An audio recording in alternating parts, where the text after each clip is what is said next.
It was Monday on a trainer again for 3 hours zone 2 and then do some TT work as well.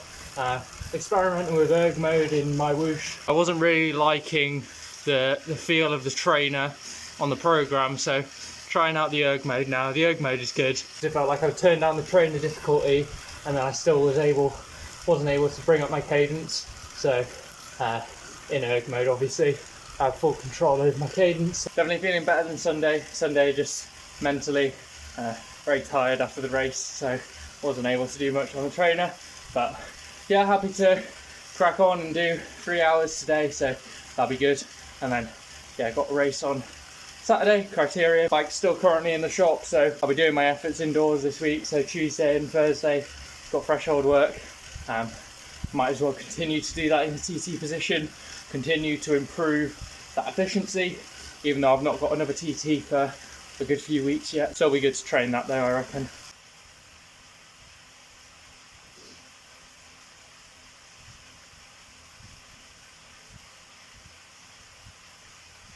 I'm doing a fair bit of work in TT position now.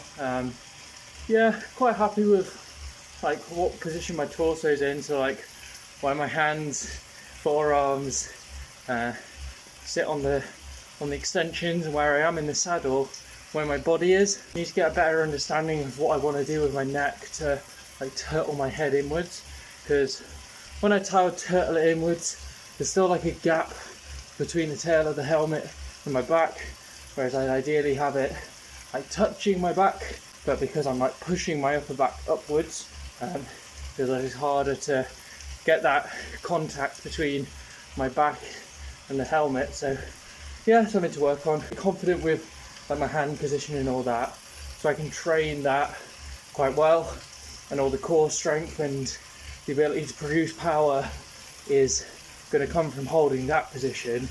Then it's just going to be training my neck to hold the most advantageous position to complete the profile of my body, I guess. Didn't realise so much work needed to be done there, but I think it does, so yeah, good to know at least. Trying to load up my whoosh and yeah, it keeps crashing, so I think I'll just be using the Wahoo. Need to connect it to the turbo instead so that I can actually control the resistance. Started the process of trying to fix up my old road bike, so lots of work to be done on that. Done some stuff with rear derailleur. I had an issue with that and I think I managed to solve that, so I'll re-grease that and put that all back together. Yeah, and then there's several other things that I know I need to address, and it might be the case that I can't do it all and then I have to take it to the bike shop for the last little bit, but I'll have a good go at seeing how far I can get it up to scratch by myself. Is it gonna work? 5th time lucky? Nope. Back to old school. Had to disconnect the 4 eyes, because if I have the 4 eyes connected, it looks like it's taking power data from the 4 eyes, but I can't tell, and if it's like going to be jumping back and forth between which power meter is collecting data from, I wouldn't want that, so I've just disconnected it. And so when I was in erg mode at 200 watts, it was jumping up and down, because I think it was collecting data from the 4 eyes. So now it's stable at 200 watts for erg, so I know it's definitely connected to just the kicker. Maybe look at some other apps that can just have some basic UI interface on my PC, so I can continue to dual record, get data from the 4 eyes and the kicker core if my whoosh isn't going to work anymore. Got a threshold session today. It's 3 by 16 minutes with 8 minutes rest, and I'm going to be doing that in the TT position again to continue to get more efficient at producing power in that aero position. 5 12-second sprints, so 10-second sprints I'm quite used to, but see how that extra 2 seconds hurts me. But yeah, that'll be interesting. So 12-second sprints this week, just gradually increasing the length of the sprint over the course of this block. Obviously my power is going to be higher than what I'm used to looking at from the 4 eyes because of my left-right balance. I'll be aware of that. It's around 20 watts difference. Because I'm aware of the power difference between the 2 power meters, like, it's absolutely fine, I'd say. Heart rate's not connected since I've disconnected it to try and get it to connect to my whoosh, but so restarted my Restart my Wahoo, see if that helps. Difficult. Go and get the tech to work. Right, we've got heart rate, we've got power now. I think we're all good. 6 max sprints, seated sprints there. There's a, okay, I guess a bit different on the Wahoo because I have to adjust the resistance, otherwise you just end up spinning out. Did like a 7th one where it was a standing sprint, so I upped the resistance on the Wahoo and then just did it from very low flywheel speed, just bringing it up. It's like really high torque, and then as soon as you start spinning out, you cut it. So it might be interesting to try some more of those for sprint training, but yeah, onto my 12-second sprints now. Those long sprints are always so hard, and because of just controlling the kicker from the Wahoo, from the cycling computer, I have to whack up the resistance right at the start.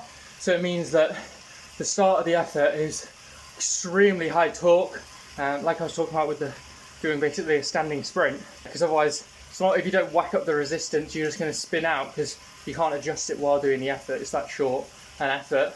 But yeah, those were decent, I guess. Yeah, hard work. Move on to my proper threshold work now, so yeah. I always say so, yeah. 2 down now, about 370 and 365 watts for 16 minutes. About 350 watts on the 4 rise, 345. So it's a bit lower, a bit higher than what I was doing last week, and 16 minutes is a pretty long effort, so threshold effort. So yeah, that's looking promising, feeling good, getting up to 170 BPM, a bit chafy, so hard to hold the position and really suffering a little bit at the end, but hopefully that'll just get better with time. Yeah, on to the last one, enjoy my rest.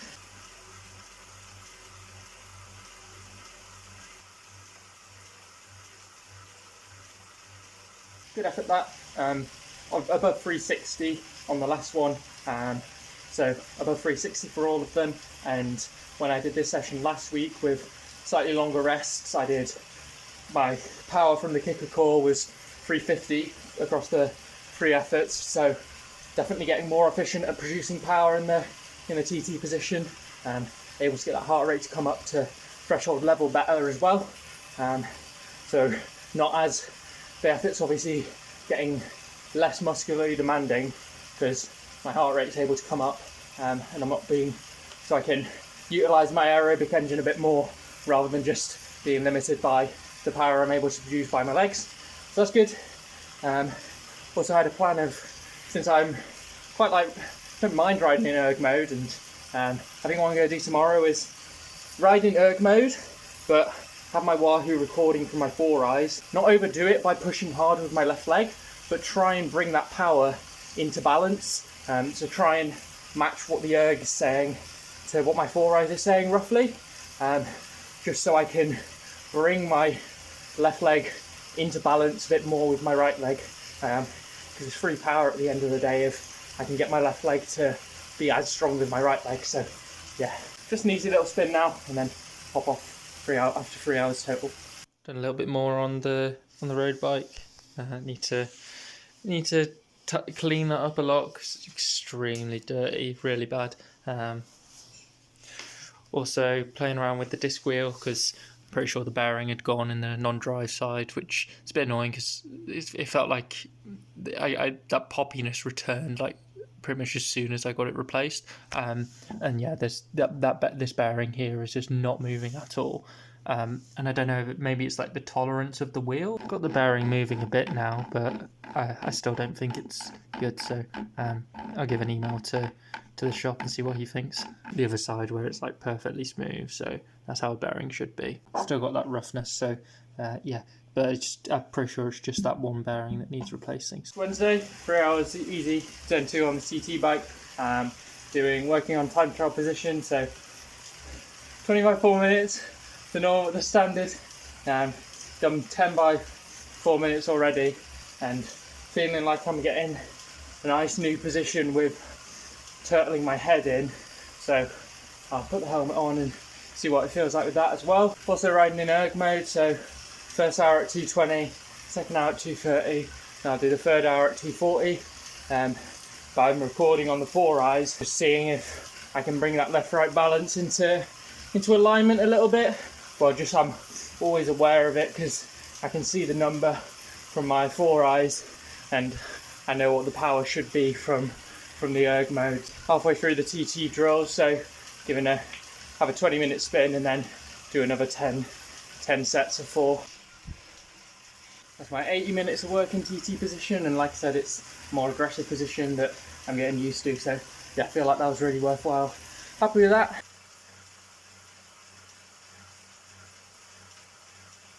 Guys, it's Thursday, got a threshold session and sprints today.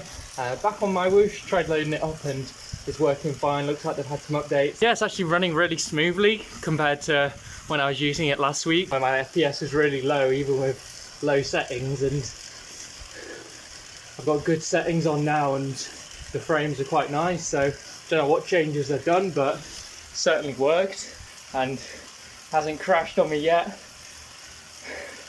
Obviously I tried to use it on Tuesday and the app just kept crashing on me, so we'll see. So I've got PP core power on my whoosh and then dual recording from my 4 eyes on my element bolt. Got 5 12-second sprints today, and then the threshold work is 5 by 10 minutes with 4 minutes rest, and that's again in the TT position. Had a good look at the photos from my race at the weekend, and I'm pretty happy with like my body position.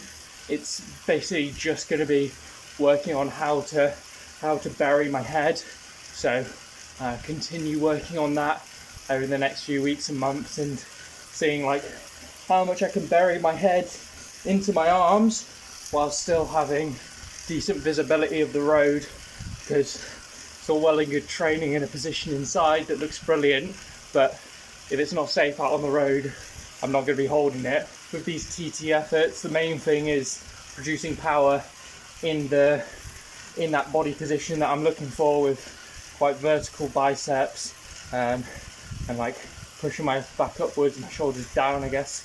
And that's what I've been doing and getting efficient at that. And then it's, like I said, just going to be training a lot of neck strength to be able to turtle my head inwards and really close the gap between my hands and my head, because at the moment there's like a big void because my head's too high. There's like a big void between my hands and my head, so that's not good. Try and close that as much as possible and hopefully see some nice aero gains from that to improve my times in the coming weeks and months. They've also added a bunch of achievements to my whoosh, make it a bit more like Zwift, I think. Decent round of 12-second sprints there, built into them a lot better, so like didn't hit a max torque sprint and then tail off, like built into it a little bit more, so hit my peak a few seconds into the effort and then held on for as long as possible. 12 seconds feels like a long time, especially when you're just emptying the tank, so yeah, those are decent. So on to a little easy spin now, and then on to my TT threshold efforts. That was good, 2 reps in and both just side 360 on the 4 eyes, I think. With my whoosh, the trainer difficulty setting doesn't really do anything, so I'm kind of stuck between doing the effort in 2 separate gears. One of them is about 95 RPM, the other one's about 105. My preferred cadence is about 105, but I'm thinking going to utilise the high torque work I did, maybe it makes sense to continue doing the efforts to start off with at a bit of a higher torque, so 95 RPM, and only then like get the muscular effect of that, and then hopefully transfer that to the higher cadence. Just because I did my efforts on Tuesday all around 105 RPM, I think it was 103, 104, 105 for the 3 efforts. Trying to do these slightly shorter efforts at a slightly lower cadence and a higher torque, and then I can change gear a little bit to give the legs a bit of a rest to spin out a bit more, then go back down to the lower cadence. I mean, it's not low cadence, 95 is considered pretty high for most people. Feels like low cadence to me. I try and maintain around 95 for these efforts, and maybe do that so my I have like a longer threshold session, well, longer reps, and then a shorter rep threshold session in the week. So maybe the longer reps I do high cadence, because to limit the muscular demand a little bit, and then the shorter efforts, they're typically going to be a bit higher power, just because you do end up utilising that VO2 max system a bit more just naturally. Go for the lower cadence and build that muscular strength, producing higher torque. Try that for this session at least, and don't really have much of a choice because, like I say, that trainer difficulty setting on Zwift, it's beautiful. It's like having another set of gears, but it doesn't really do anything on my whoosh, especially on a flat loop. It's just doing nothing for me. Really strong session that, all in the 350s from the 4Is, so maybe like 375 from the kicker. So yeah, really strong session. Heart rate wasn't coming up as much, getting stuck in the mid 160s. But I was running lower cadence and the shorter efforts. So I don't think there's anything to be concerned about. Heart rate not getting up to my preferred 170 for threshold, but my left-right balance though, I need to, not only can I measure it from the difference between the kicker and my single-sided 4Is, but I can see how much I rotate the trainer during my efforts. So 50 minutes of effort, and that's meant to be parallel with, that was started off parallel with the carpet. So what's that, like 8-10 degrees of rotation just from my right leg being stronger, I reckon. So it's rotating the trainer over the course of the effort. I've been noticing this for the past few weeks. It's quite ridiculous, but probably start doing some unilateral work in the gym and seeing if there's a strength imbalance between the legs. Ideally bring it into alignment, but like I've been saying, I don't want to like force it, because if you really force it with a single leg, then you're going to get a repetitive strain injury sort of thing, and make things worse, rather than just not ignoring it, but not just being passively aware of it rather than actively trying to work on fixing it. But yeah, if I do some unilateral work in the gym, what you should do with the weaker leg, do the set with a weaker leg first and then match it with a stronger leg, and obviously you'll tell the difference between them. Yeah, but I don't know if it's glute strength, quad strength, hamstring strength that's variable between the two. I think it's more likely it would just be quad strength really, but I don't know, need to do some experimenting with that, so probably do that this evening at the gym. Just some, doesn't have to be crazy, but just a little bit of diagnosis. Now, I'm glad that my whoosh have updated their settings so the game doesn't lag badly, but coincidentally, yeah, my kicker core was definitely overreading for that session, so I was averaging around 353 watts from the single-sided 4Is, and it was like above 400 for all the efforts from the kicker core. So I doubt my right leg was 25 watts stronger today. So yeah, I think there's some firmware update that I need to install on the kicker core, and hopefully that fixes it. Because yeah, I think that was a bit out of spec today. I'm not that fit, not yet.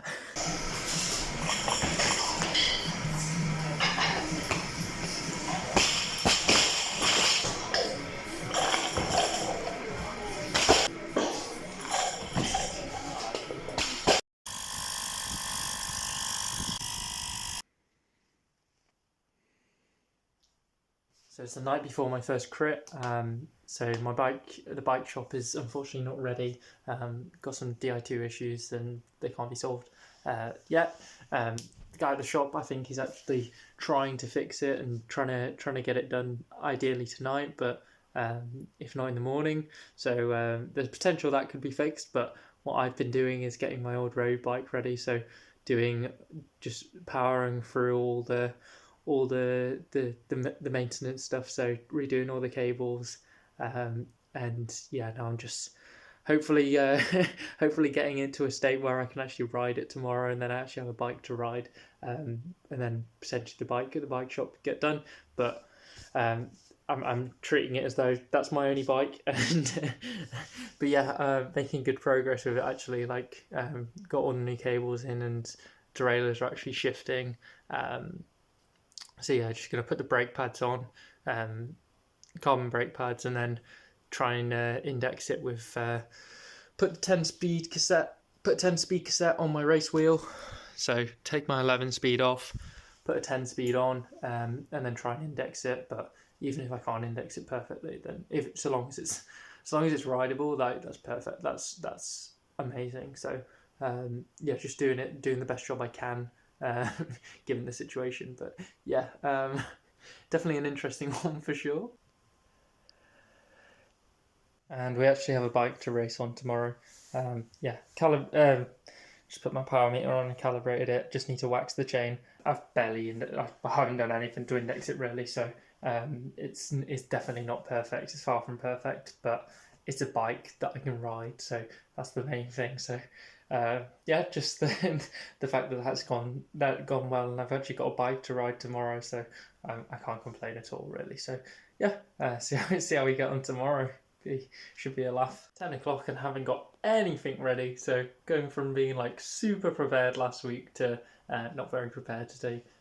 So I'll just pull a couple of things out, but yeah, just make sure I'm up early in the morning to get everything sorted, so I'm all ready to go. Saturday morning, about 4.5 hours before my race, and yeah, feeling good.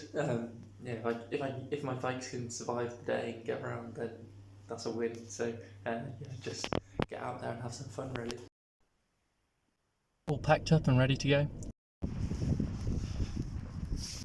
Arrived. Nice big wide corners and really smooth track, and it hasn't rained at all, so should be nice and dry. But yeah, that visa racing now, and then my race is kind of an hour and 20 minutes before that starts. They say that you can warm up on track probably like 15 minutes before you race, so get a couple of laps in, which is good.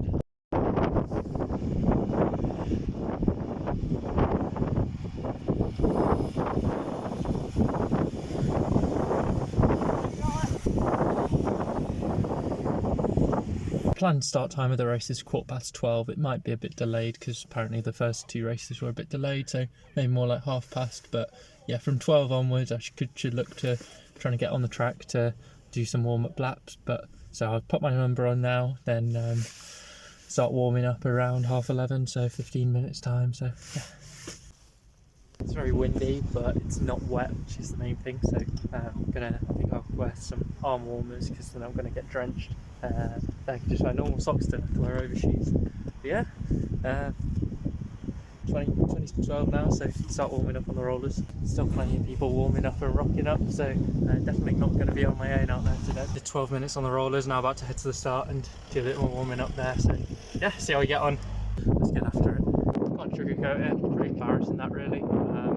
Yeah, just didn't play the game right. Got spat out back on the second lap, and there was a section where everything went so slow on the first two laps where you could move up so easily. So I thought I'll wait, and rather than sprinting out of the corner to catch back up, I'll just wait like 30 seconds before the slow section. But went fast on that section for that lap, and yeah, I was on the back, so chased on for 35 minutes in pain.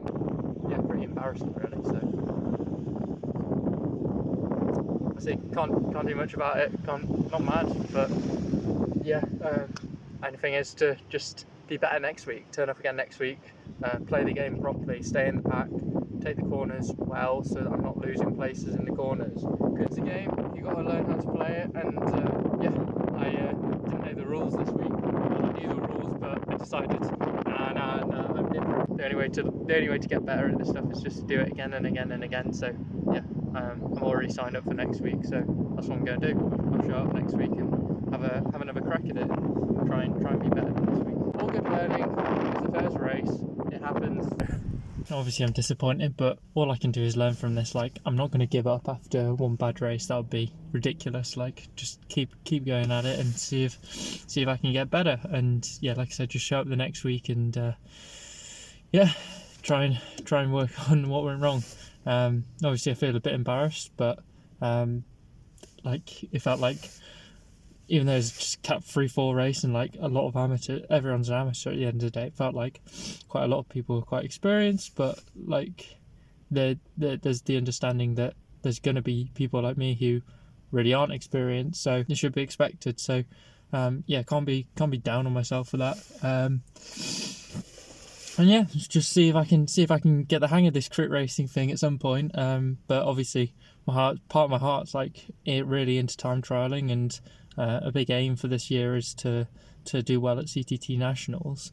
So I try and get the hang of the crit racing as try and learn that skill. But at the end of the day, I've always got the time trialing. Obviously, be some things I can learn from this race, but it's pretty cut and dry what went wrong, I think. So yeah, we'll just have to, like I say it a million times, just move on to the next one. Might be able to sign up for the Cat 4 only race next week as well, so I can do the Cat 4 only race, then have like an hour and a half break, and then do the Cat 3-4 that I signed up for, and then I'm just getting a bit more experience, like, because it's just riding in the bunch and yeah, not losing wheels.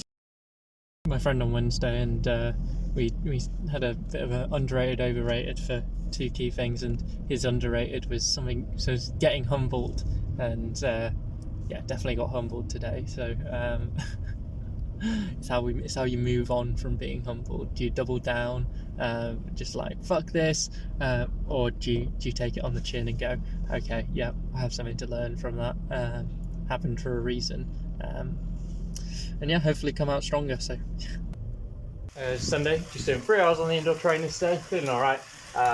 On my wish to start off with, but I think I'm going to close the program and just do it on my Wahoo, because yeah, you can't really adjust the resistance on my wish, so you fix it quite a low cadence, I feel like. Can't really pedal at like 80-90 RPM a lot of the time, even if you put the trainer difficulty right down, whereas if I'm just controlling it from the head unit, I can pretty much do whatever power I want, whatever cadence I want. So yeah, we'll do that. Plus it's not recording my heart rate on my whoosh, whereas my heart rate does connect to my Wahoo, so yeah. Just an easy 3 hours today, reflecting on my race. Not much more to be said really, it's just moving on to next week, showing up again next week and not making the same mistakes again. Not as spent as last week, but yeah, just going to be taking it easy today, just do 2 hours rather than forcing it, because yeah, just not there. Well, I'm just not there with it, so just wrap it up to 2 hours, then hop off, and I should be absolutely Gucci to ride properly again on Monday, and yeah, focus on getting solid training done Monday to Thursday, then try and over time get better at doing a race and then recovering from it, so that I can do the race on a Saturday and then have a good ride on the Sunday as well. At the moment, just prioritise getting that solid week of training in the start of the week, and then yeah, taking the recovery I need after a race. So